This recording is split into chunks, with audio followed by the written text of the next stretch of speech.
Deserosoak dira, baina konponbidea ez da izan hondarrarekin tapatzea.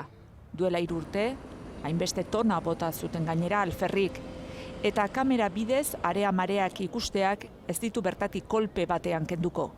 Irtenbidea, harrien jatorria eta arearen bilakaera ikertzean datza. Arazoaren muina ulertzeko.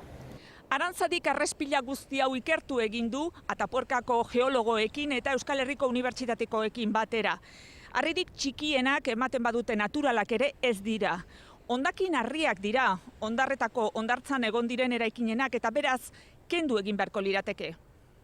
Hemen aurkitzen ditugun harri gehienak 10-etatik 9, 1872an ejertzitoak hemen hondarretan esarri zuen maniobretako zelaiaren ondorio dira.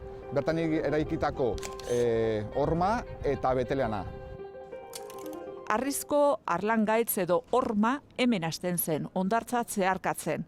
Honekin konpontzen zuten, hemen ikusten dira 19. mendeko zemento zatiak.